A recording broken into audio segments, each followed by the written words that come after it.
In Eritrea's Rift Valley, a new power is rising, not oil but geothermal energy. Saudi Arabia, long the world's oil monarch, is now looking across the Red Sea, eyeing Eritrea's untapped geothermal reserves as a way to secure its influence in a post-oil world.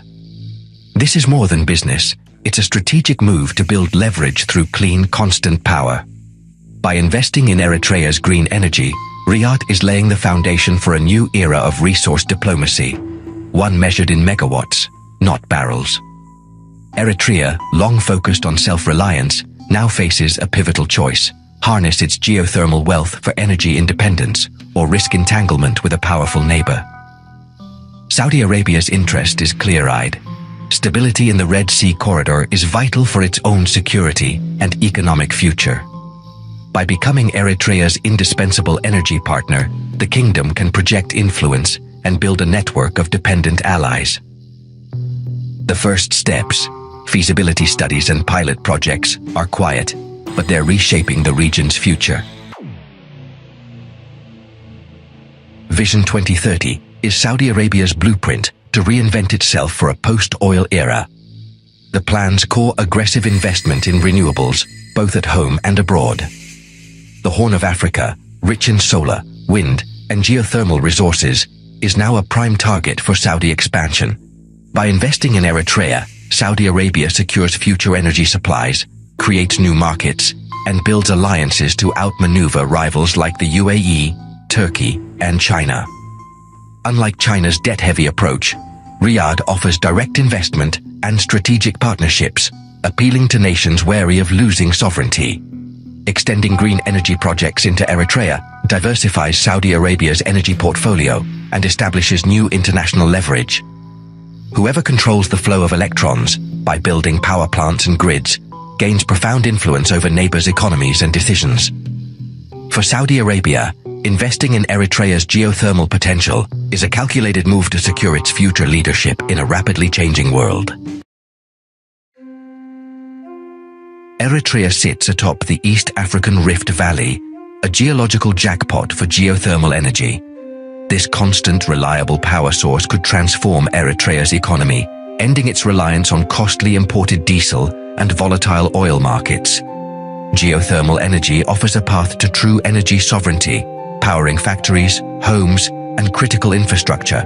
But unlocking this resource requires advanced technology and massive investment, resources Eritrea lacks after years of isolation. Enter Saudi Arabia.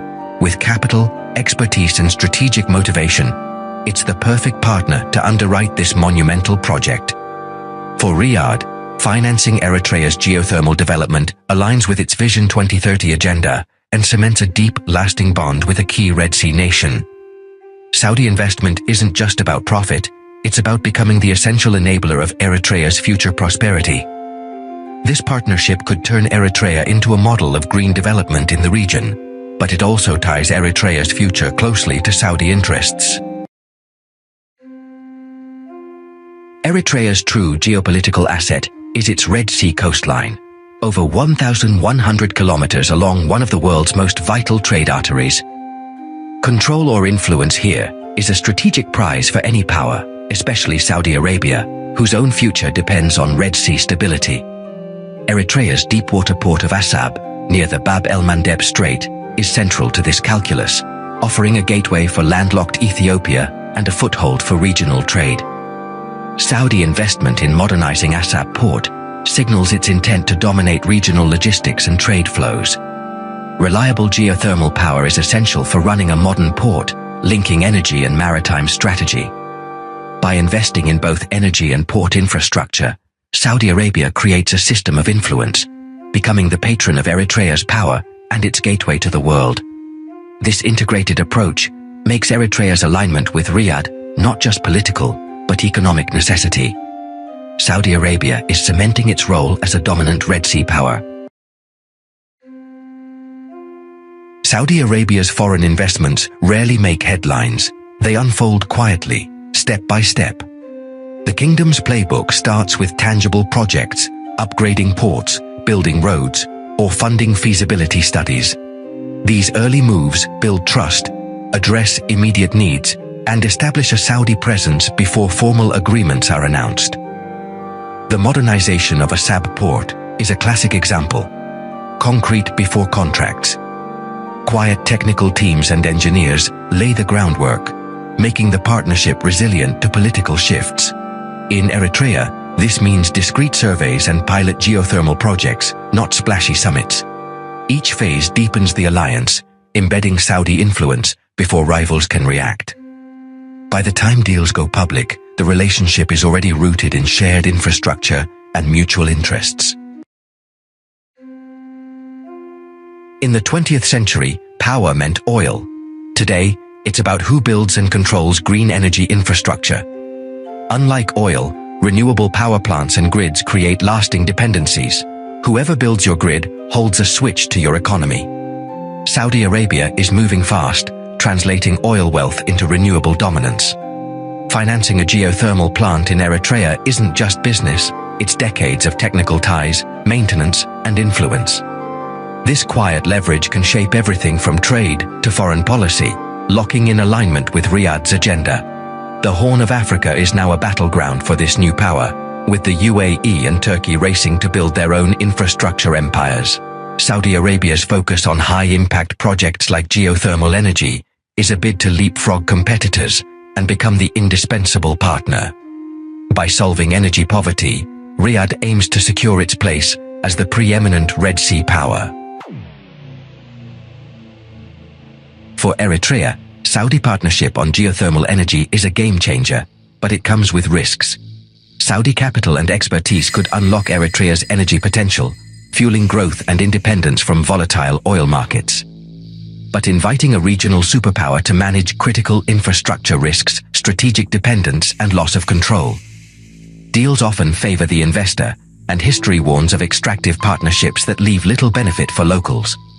Eritrea, fiercely independent, must balance the promise of prosperity with the danger of becoming a pawn in a larger game. The challenge: structure a deal that ensures technology transfer, local capacity, and real joint ownership.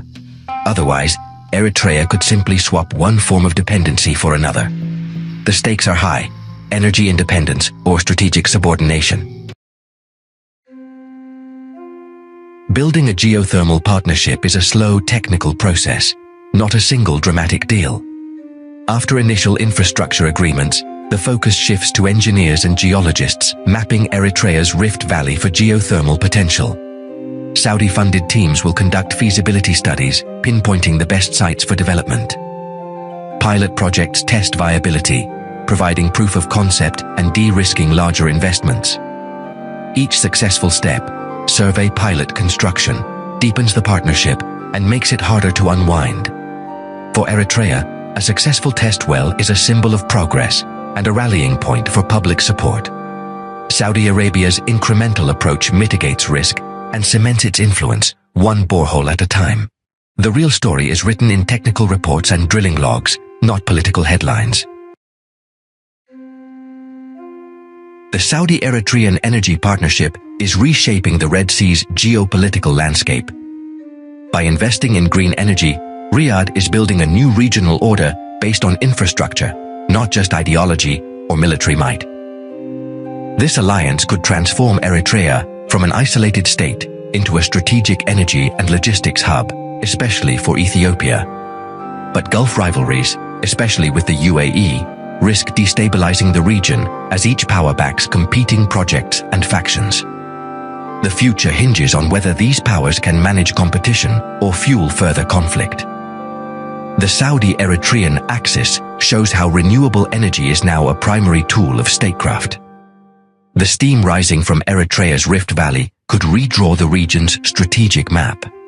Today's quiet investments are setting the stage for tomorrow's power dynamics, where control of green energy decides who leads.